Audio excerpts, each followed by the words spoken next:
Welcome to Tax Watch, a monthly program that's presented by the concerned taxpayers of Duval County for your education and edification. I'm John Winkler, a past president of the concerned taxpayers of Duval County, and with me here today is Dave Smith to my left, vice president, and Conrad Markle to my right, who is currently the secretary of the organization. The concerned taxpayers of Duval County is vitally interested in local issues and state issues that affect us locally. Public waste, abuse, nepotism, the need for ethics and transparency in local government, and fair and open bidding contracts and practices are all concerns of the concerned taxpayers of Duval County. Our board meets at 6 p.m. on the second Monday of each month, and I invite you to visit us there, and for more details, go to our website at www.jaxtaxpayers.org. We also offer memberships for the amazingly low price of a mere $10 a year. Now, Dave Smith is going to start a presentation regarding the current candidates for the 2011 municipal elections. There are 79 candidates who have filed at this point, although we don't expect nearly that number to actually qualify for office. And there are 24 different offices that are going to be dealt with in March with a runoff in May. Go ahead, Dave. Great. Of course, a lot of people may be tired of elections at this point. We're not going to have negative ads or anything on this show, but just kind of give you some information about this very important election that affects your tax structure and the kind of government that you have locally here in Duval County. The map of the county is behind us here, and we'll take another look at that later. For right now, if we can take a look at the sheet here, that gives, again, your dates for the election. The primary, March 22nd, 2011, and the general, May 17th. All the candidates that we're talking about today, briefly, they have filed to run. They haven't qualified yet. Qualifying is a process that happens either with paying a fee or by getting petitions from registered voters in the appropriate district. The fee for a council member, for example, might be about $2,500, and then the petitions in number represent 1% of the voters registered in the district. So that could be anywhere from 350 to 450, more or less. So when people ask you, candidates ask you to fill out one of these candidate petitions, you are only asked to put that person's name on the ballot, and you are not making a commitment to vote or anything like that. We'll start off with the mayor race, and those consist of 14 people: Jim Bailey, Alvin Brown, Andy Bryan, David Crosby, Christopher Hills, Mike Hogan, Robert Hutcherson, Stephen Irvine, Glorious Johnson, Warren Lee, Audrey Moran, James Moser, Rick Mullaney, and Brenda White. So there's a lot of competition for that important spot of mayor in Duval County.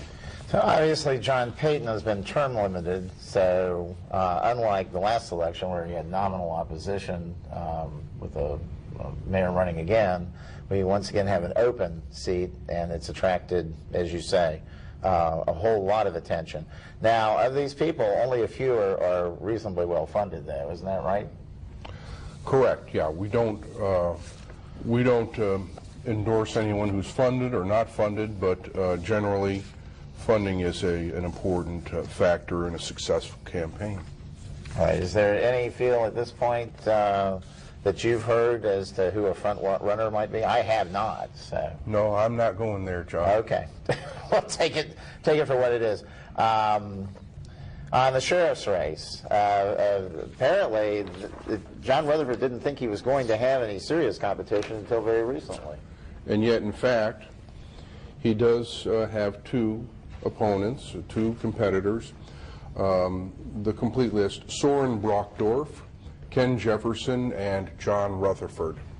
And Ken Jefferson was working for the sheriff's office until just recently, when he retired in order to run against the incumbent sheriff. Okay, moving to property appraiser, we have Kurt Kraft and James Overton in that spot. What does the property appraiser do, John?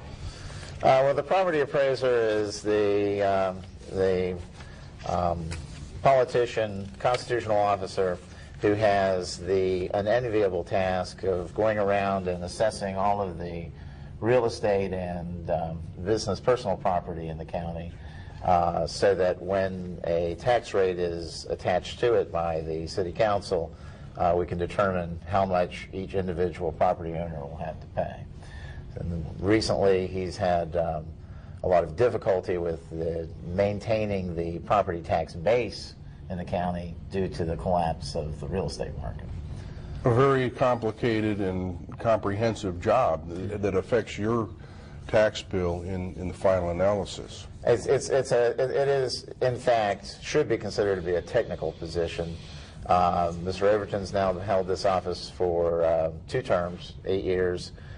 Kurt Kraft is employed in the office and, in fact, ran for property appraiser 8 years ago against Mr. Overton. So he's making a return appearance here. Good.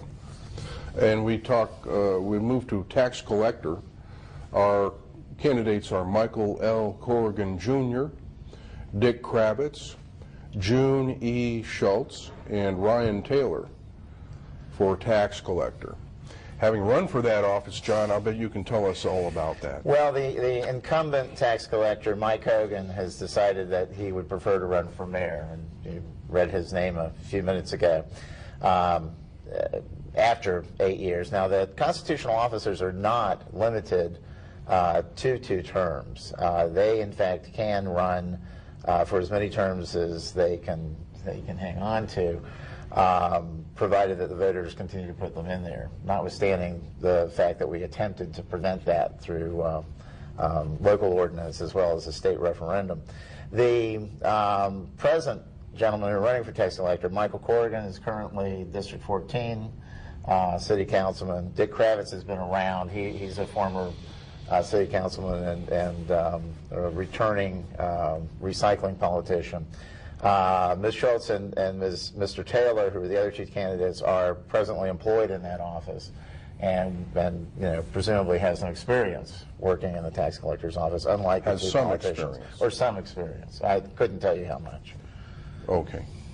And these are all constitutional offices that we're showing on Right. All of these are county-wide constitutional offices. Right. So everyone in Duval County will be able to vote for these particular offices. As well as for the mayor? Yes.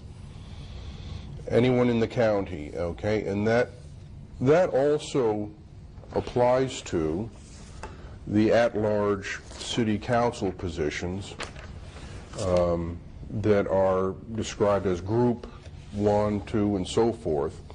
These are city council. I just put Group 1 on the sheet. And starting with Group 1, which is a county-wide position, we have Steve Burnett and W. Randall Gallup. For at-large Group 2, John Crescembeni, Paul Martinez, Tom Patton, Vince Serrano, and Eric Tuff. At-large Group 3 is uncontested positions. At this point. Stephen C. Jost. Going to the other groups, at-large Group 4 is Greg Anderson, Juan Diaz, Jim Robertson. At-large Group 5, Fred Agnes, Don Foy, Dane Gray, Sean Hall, Robin Lum, and Michelle Tapuni. and that's the at-large positions. We have 5 at-large and 14 district council positions. These are legislators, and they work as a group